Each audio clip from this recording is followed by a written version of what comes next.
Hey, welcome to Sign to 186. A question for this evening's video is what's in charge, right? Your brain or your body?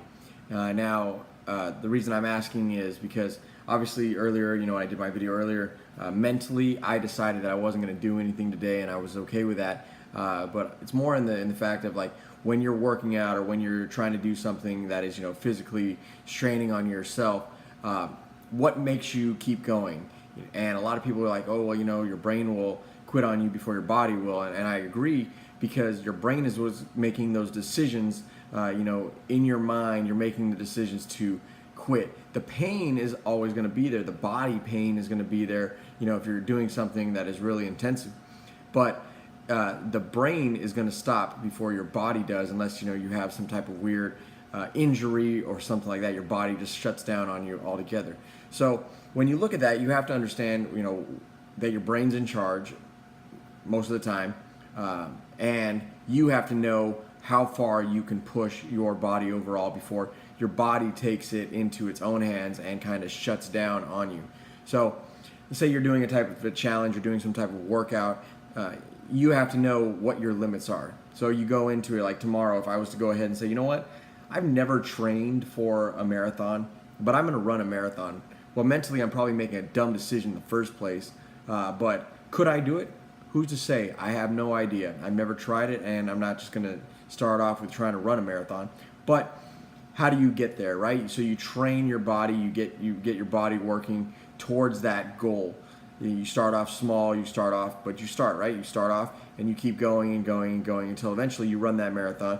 And then you do some type of interval training to keep yourself, up to being on pace to continue to run marathons if that's something that you wanted to do. But mentally, you're going to make that decision. Now, is your body going to hurt throughout? Is your body going to want to quit? Where is the connection, right? So my legs are what is running, they're doing the majority of the work. My feet, my ankles, all these different things. They're the ones that are, the ground and pound on the gravel, on the street, the road, whatever you're running on. But then how does that pain, how does that, movement make it up to my brain to say, hey, I'm going to continue this, or damn, you know what, I just need to go ahead and stop because I can't take any more. So most of the time, obviously, you have something in you that says, you know what, I want to quit. I just, this pain is unbearable, or I don't want to do this anymore. And then something inside of that is either saying, yes, I agree, or no, you know what, you have a little bit more. No, you can keep on going. And for me, I'm not a marathon runner, never ran a marathon. But when I do run, I know that mentally I have to tell myself to keep going. The pain does, come up, but at the same time, it's what I know and how I know that my body is going to react to it, and what I've been able to push my body to previously to keep me continuing, right? So if I do something I know that I've done, say I ran 3 miles, well, when I go to run 2 miles, I know that I've been able to run 3 miles before. And maybe it's a pace thing. Maybe I'm running faster than I usually would, or maybe I'm not. I know those things, so I'm able to go ahead and adjust that overall. And then obviously if your body has any type of injuries, then you know where you need to lay off and where you can go ahead. If I have a shoulder injury, maybe I'll lay off something that in the upper body area. But if I don't have a lower extremity injury, well, then I can continue to push there, or vice versa, whatever it is. But mentally, your mind is going to say, hey, you know what, enough's enough, before your body will. But that comes with time, that comes with management, and at the end of the day, the mind makes a lot more decisions than you might think. When it comes to success, when it comes to working out, when it comes to food choices, when it comes to how hard you work and the amount of effort that you put into something, to being a good parent, good husband, wife, father, mother, whatever it is, your mind, mentally, you make a lot of decisions there, obviously.